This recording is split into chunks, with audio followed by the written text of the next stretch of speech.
quem está vindo aí pela primeira vez, vou repassar aqui as regras, tá bom? Todas as nossas reuniões elas são gravadas. Por quê? Porque nós disponibilizamos depois esse conteúdo lá no canal do YouTube. Então, quem não pôde comparecer para assistir ao vivo, vai lá no canal do YouTube e assiste a gravação. Então, para fins de LGPD, quem não quiser que a sua imagem seja divulgada ou que a sua voz saia nas gravações, não tem problema nenhum, pode ficar com a sua câmera desligada e não se pronunciar, ok? Fiquem à vontade. Essa é a primeira regra das reuniões da Lexi Labor Global. Segundo, durante a fala da nossa querida palestrante, por favor, não interrompam. De forma alguma pode haver interrupção. Logo, mantenham, né, os seus microfones desligados. Fagner, eu tenho dúvidas, eu quero fazer perguntas. Anote, coloque no chat, escreva, não tem problema, guarde na sua memória, não aconselho, né, porque a nossa mente ela nos trai muitas vezes quando a usamos de uma forma muito excipiente. Então, pegue um papel e uma caneta, anote, ou coloque no chat a sua dúvida, que ao final nós vamos ter um tempo para as intervenções, e aí sim a professora Cíntia poderá tirar as dúvidas. E terceira e última regra, ao final da fala da professora Cíntia, nós abriremos aí um tempo para perguntas e considerações. E a gente sempre pede que haja bom senso de todo interlocutor, para que nós não passemos do tempo. Sabemos que a nossa reunião é de no máximo 40 minutos. 20 minutos de fala do palestrante, com mais 5 de prorrogação, se ela assim desejar. Depois, mais 10 de considerações e perguntas, prorrogando mais 5, se ela assim o desejar, tá bom? E isso nós damos oportunidade para todos participarem efetivamente. Então, essas são as considerações iniciais. Vou passar a palavra para a professora Cíntia, para que ela possa se apresentar e falar um pouco desse tema extremamente relevante na atualidade para a gente. Cíntia, obrigado, amiga. Um beijo grande. Fala aqui. Bom dia, Fagner. Bom dia, pessoal. Obrigada, Fagner, pelo convite. Vocês me ouvem bem? Eu vou partilhar o material e aí, desde já, eu quero agradecer a presença de vocês e dizer que nós temos um combinado, ok? Eu entrego tudo que eu sei e vocês aproveitem o máximo, combinado? Quando vocês estiverem vendo a minha tela, vocês podem dizer que a gente segue aqui a apresentação. Vocês estão vendo, Fagner? Eu não te vejo mais. Pode seguir, Cíntia. Boa. Então, vamos lá. NR1, Gestão Estratégica dos Riscos Psicossociais no Trabalho, tema quente. A gente tem muita coisa para falar e eu tenho o desafio de ser sucinta e entregar o melhor conteúdo que eu puder para vocês nesse tema.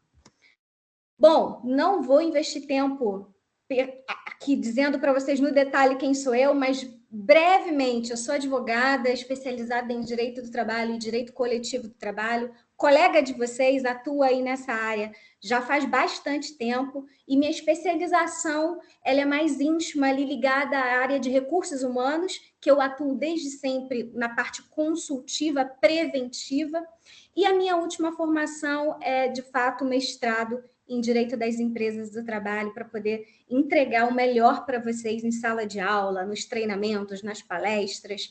Então, espero que vocês aproveitem muito bem, tá? Fiquem à vontade para se conectar comigo, para a gente conversar, trocar ideias, figurinhas. Crescer é muito bom. Esse ambiente aqui torna a gente muito maior e muito melhor enquanto profissional. Quero começar a nossa conversa trazendo dados estatísticos, dados não felizes, não bons, mas dados que trazem assim, a realidade do que tem acontecido com a saúde mental das pessoas. De 2015 a 2025, os índices de afastamento por saúde mental aumentaram absurdamente. Nós temos aqui um gráfico, que é uma fonte da Previdência Social, que aumenta absurdamente de 2023 em diante os índices por afastamento de saúde mental.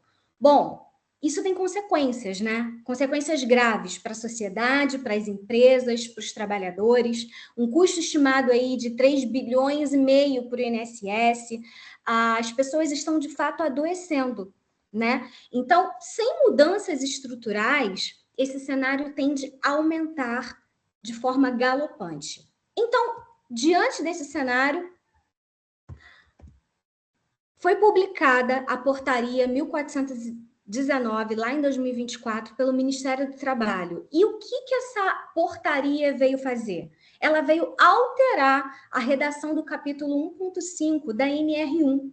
A NR1, gente, ela já existe há muito tempo, tá? É uma norma regulamentadora que determina as condições de saúde e segurança do trabalho no ambiente ocupacional. Então, antes era questionada essa norma, se deveria ser feita a gestão dos riscos psicossociais no ambiente de trabalho ou não. Ficava ali algo obscuro, se era ou se não era, mas em 2024 essa portaria deixou clara a obrigação. Deve ser feita a gestão dos riscos psicossociais também. E o que são riscos psicossociais? A gente tem que partir desse princípio, desse conceito. A literatura, no geral, entende que os riscos psicossociais são aqueles riscos relacionados à organização do trabalho, aquele conteúdo, as condições do trabalho que possuem potencial de causar danos à saúde física ou mental do trabalhador, tá? Aqui, eu quero destacar para vocês que a doença em si não é um risco, ok? É muito importante. Por exemplo, o burnout não é um risco, é a doença em si. O que a gente está avaliando aqui é que no ambiente de trabalho pode ser que existam riscos que influenciem na saúde mental dos empregados. Então, a carga de trabalho excessiva não é burnout.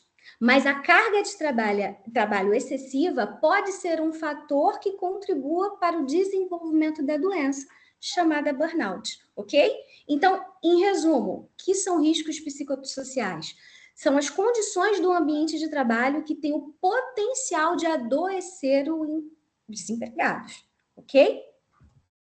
Aqui eu trouxe para vocês alguns exemplos de riscos psicossociais, os mais estudados internacionalmente, então, sobrecarga de trabalho, metas inalcançáveis, pressão, falta de reconhecimento, insegurança, aquelas mudanças organizacionais mal conduzidas, falta de equilíbrio entre vida pessoal e trabalho, o assédio, quer seja sexual, moral, falta de apoio da liderança, liderança inadequada ou despreparada, aquele chamado líder tóxico, né? Os conflitos éticos, enfim, aqui são só alguns exemplos que eu trago para vocês que no dia a dia acontecem e acontecem muito, tá? Não são raros, acontecem e acontecem muito no ambiente de trabalho. E o que muda na prática, Cíntia? Ok, de 2024 houve a redação da portaria, ali houve um tempo que o próprio Ministério do Trabalho postergou a entrada em vigor, mas fato é que, desde maio desse ano de 2026, a nova redação ela está valendo.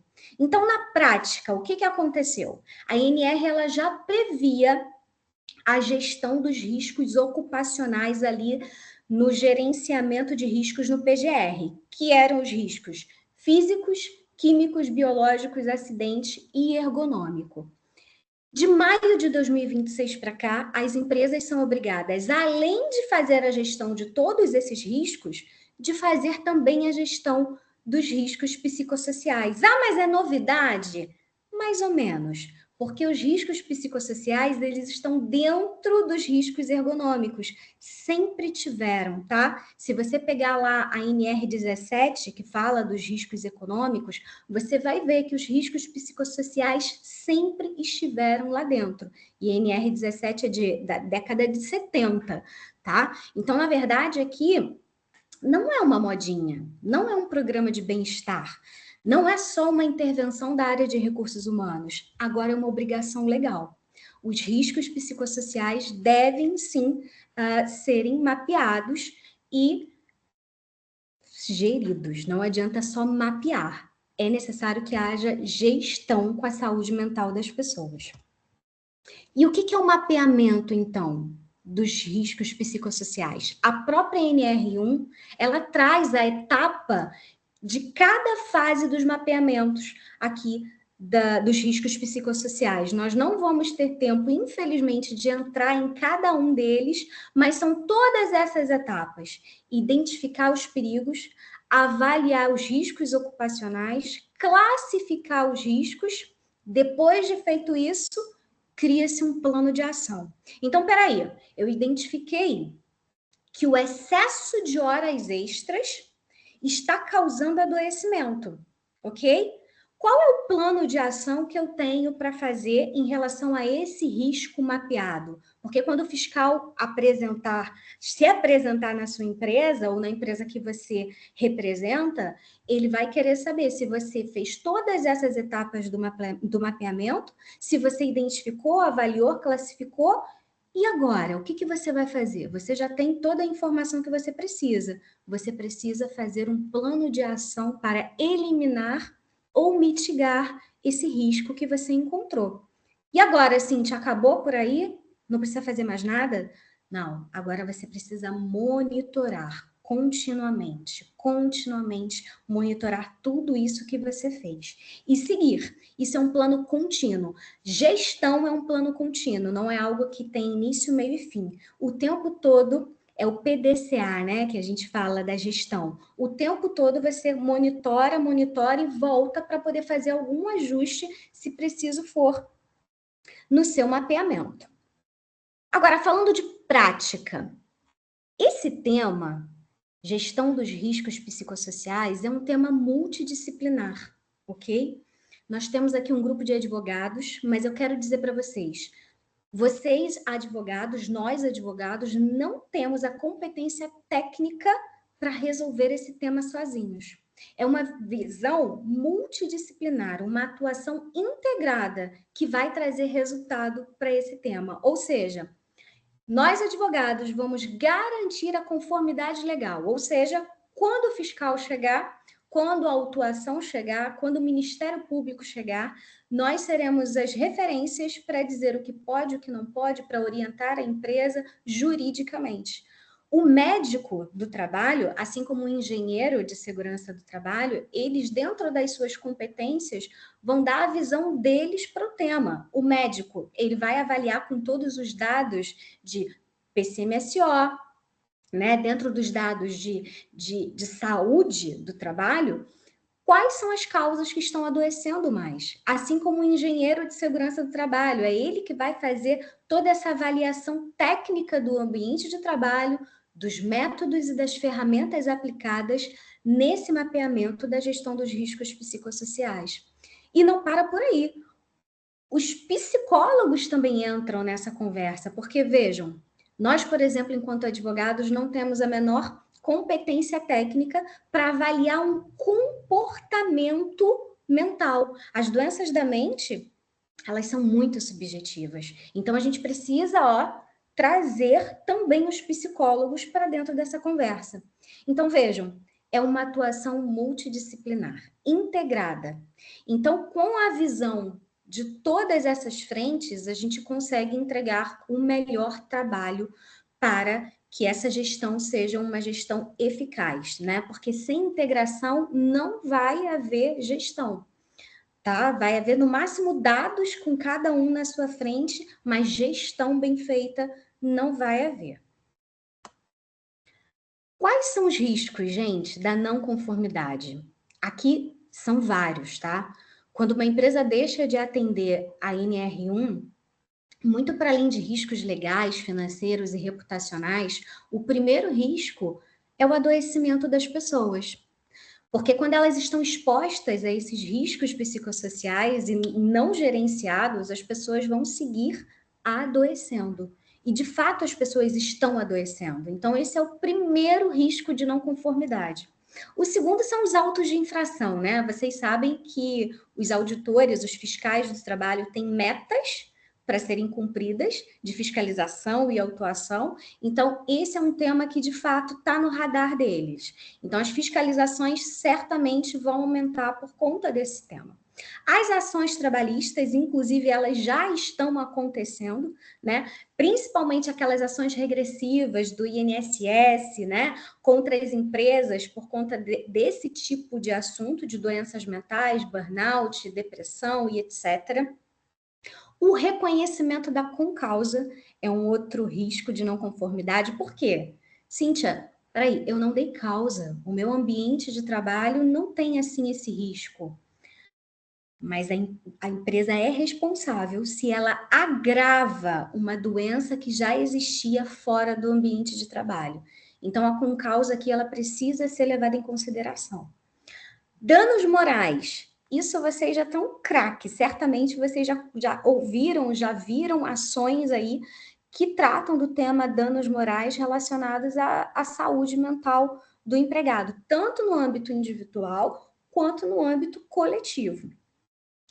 Os acidentes de trabalho, que consequentemente geram as instabilidades legais, porque os riscos psicossociais não tratados, eles tendem a aumentar esses números de acidentes de trabalho e, consequentemente, aquelas estabilidades que são tão indesejadas pelas empresas. Tá? Inclusive, não precisa ser um acidente de trabalho de fato, mas vocês sabem que as doenças mentais, os CID-Fs, você pode ter a surpresa de ser um B31 transformado em B91 aí, que é o caso do acidente de trabalho.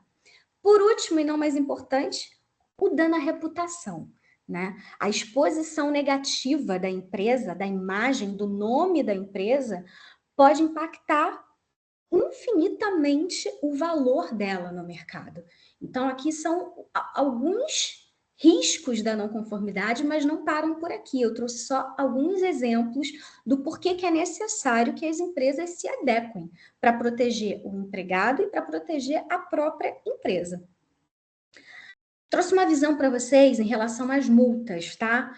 A NR28, ela traz esse detalhamento das multas e das fiscalizações e das penalidades. Então, não tem um valor fixo para a multa, ela vai depender da classificação, se média, leve, grave ou gravíssima, né? Da identificação também da infração e do número de empregados. Mas eu já adianto para vocês, as multas são altas, tá? Então, sempre vai depender do número de empregados. Então, ela pode chegar ali a 8, 10 mil reais por empregado. Então, imagina, uma empresa de 5 mil, 10 mil empregados, qual é a expectativa desse valor? É alto, é bem alto.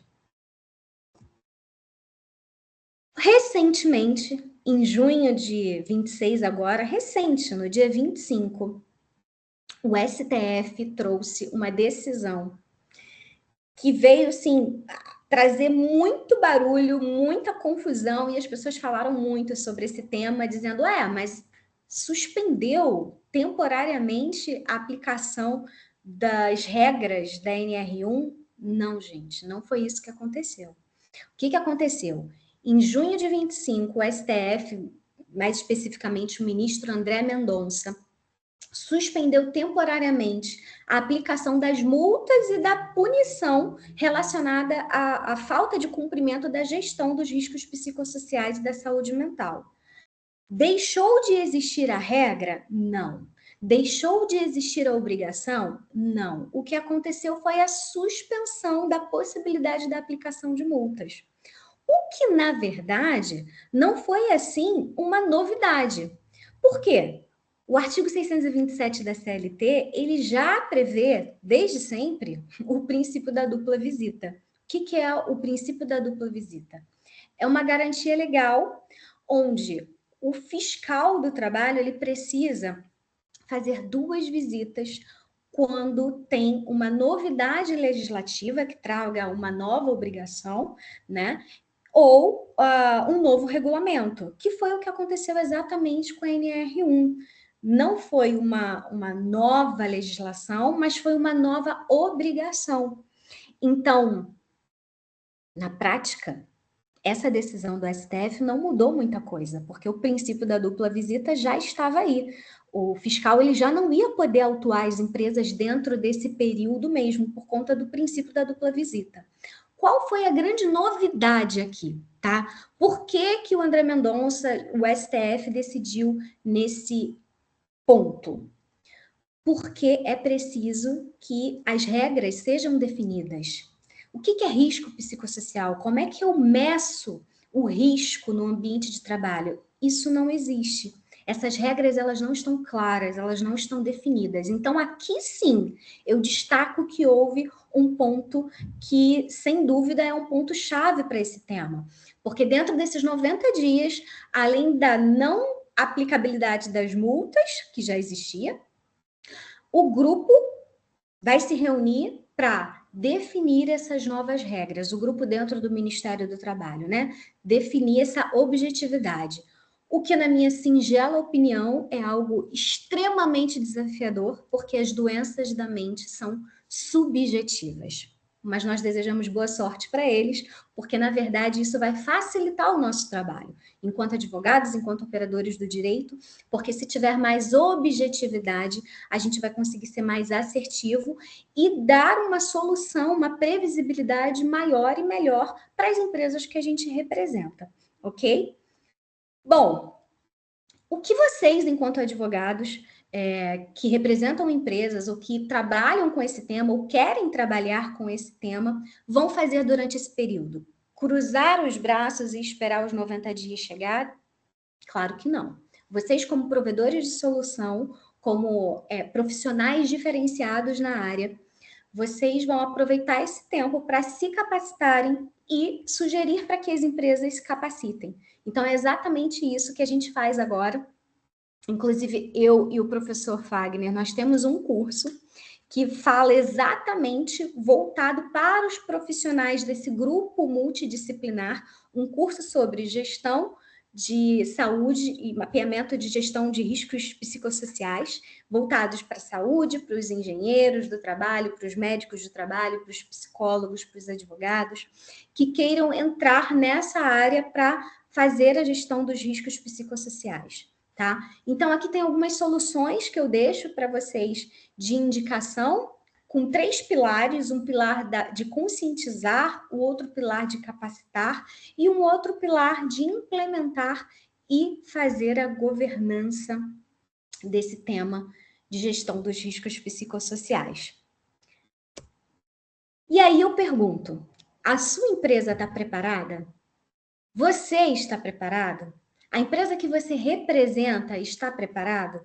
De novo, eu quero me colocar à disposição para, se necessário for, conversar com vocês, colocarmos mais detalhes desse tema. Convido vocês para acessarem lá o nosso curso, que é extremamente detalhado sobre esse tema. Se o Fagner puder colocar o link no chat para facilitar o trabalho. Lá a gente ensina vocês a essa visão multidisciplinar em como fazer a atuação da gestão dos riscos psicossociais na prática e evitar que a empresa que você representa seja autuada, seja exposta na sua reputação e mais, contribuir para a saúde mental das pessoas. Porque, como eu mostrei para vocês, os dados, eles são terríveis. E se não houver uma mudança estrutural, as pessoas vão continuar adoecendo. Abro para vocês agora para perguntas. É isso, minha amiga. Sensacional. Obrigado. Gente, ó, já compartilhei aqui o link do curso e vamos fazer algo a mais, inclusive. Provavelmente nenhum de vocês aqui fez o curso ainda. Então, para vocês adquirirem agora, hoje, criei aqui um cupom, sem permissão da Cíntia, mas eu acho que ela vai me autorizar a divulgar. O nome do cupom é HOJE20, tá bom? Quem adquirir agora, aqui durante a finalização da nossa reunião, tem 20% de desconto. Ou até meio-dia, vamos deixar até meio-dia, tá bom, Cíntia? Nessa parte da manhã do dia 17. Ele tá bonzinho hoje. Estou generoso hoje de manhã, muito generoso. É só clicar no link, colocar o cupom e adquirir com 20%, tá bom? Ó, a Rê tem uma pergunta aqui. Renata é uma advogada lá de Barra Mansa, uma querida amiga de longa data já, está sempre comigo aí me acompanhando, tá? E ela está perguntando aí, Cíntia, não sei se você consegue acompanhar pelo chat a pergunta dela. Vamos lá, deixa eu ver a pergunta da Renata. Gostaria de saber se existe uma modulação sobre a partir de qual momento podemos utilizar a NR1 nos casos de doenças ocupacionais psicossociais. Por exemplo, posso utilizar em contrato findado em 2023? Olha, Renata, isso é muito claro. A NR1, ela faz a gestão ocupacional geral, tá? Então, como eu falei para vocês, apesar de 2024 ter saído essa nova redação, a gestão dos riscos psicossociais, ela sempre esteve presente desde da NR17, que já tratava do risco psicossocial, mas como não estava claro na NR1, havia ali uma divergência, posso ou não posso. Mas entendo claramente que desde sempre o risco psicossocial sempre foi necessário ser mapeado e gerido. Tá? Com base em quê, Cíntia? Me dá um argumento jurídico. NR17. Tá? NR17 é de 1978. Se tiver algum caso antes disso, não usa, não.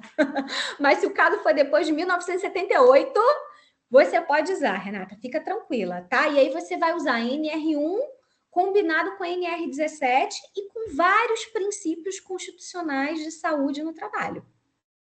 Pode usar.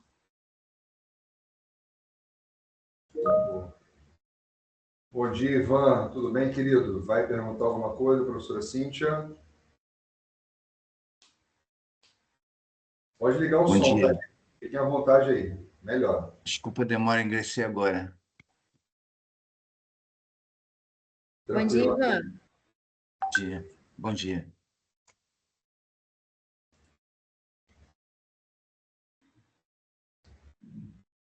Pode falar, irmão. Fica à vontade.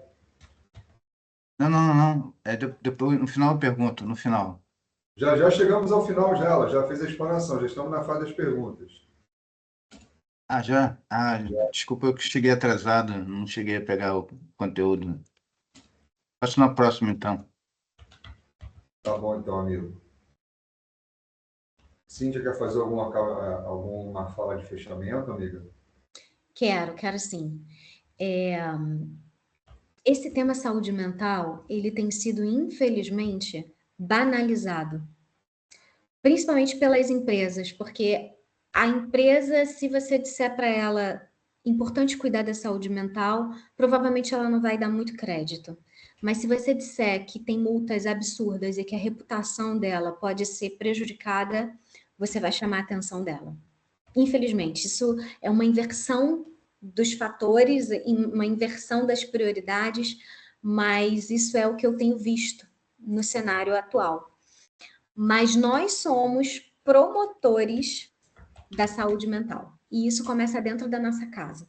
E se você conseguir fazer isso bem feito dentro da sua casa, se você conseguir começar por você, eu tenho certeza que você vai transbordar na vida de outras pessoas, e na vida de outras pessoas, e na vida de outras pessoas, e a gente vai conseguir mudar esse cenário, porque as pessoas de fato estão adoecendo. Então, se a gente começar com a gente, eu tenho certeza que a gente vai conseguir expandir e mudar esse cenário, não só dentro das empresas, mas na nossa sociedade como um todo, nos nossos vínculos como um todo. Então, se você se interessou por esse tema, se você quer ser um promotor da saúde mental, a gente preparou um conteúdo de fato muito relevante nesse treinamento. Você vai poder fazer a diferença na vida de alguém quando você promove um ambiente de trabalho sem risco psicossocial, ou pelo menos com esse risco mitigado. Quero agradecer, obrigada, Fagner, pelo convite, obrigada pela presença de vocês. Foi um desafio aqui ser sucinta, esse é um tema que leva horas e horas e horas para a gente entrar no detalhe, mas espero que vocês tenham alcançado o espírito do tema, o espírito da norma, e que tenha gerado em vocês uma curiosidade para se aprofundar mais. E eu estou à disposição de vocês. É isso. Aqui na Lex Labor Global é exatamente isso, né? Poder de síntese com assertividade. Foi ótimo, foi perfeito, foi maravilhoso, tá bom? Ivan, como sempre, está gravado, daqui a pouco eu coloco lá no YouTube, tá bom? Compartilho o link lá no grupo, aí é só assistir. E aí tem os contatos da professora Cíntia, é só fazer contato com ela diretamente se precisar. Tá bom? Se vocês quiserem, eu posso partilhar o material. Pode. Pode me encaminhar lá no grupo também. Tá bom. Aí, tá bom? Combinado. Então tá, gente, ó. Beijo, bom final de semana. Fiquem com Deus. Qualquer coisa, chamem. Até Tchau, sexta-feira que vem. tchau. Tchau, tchau.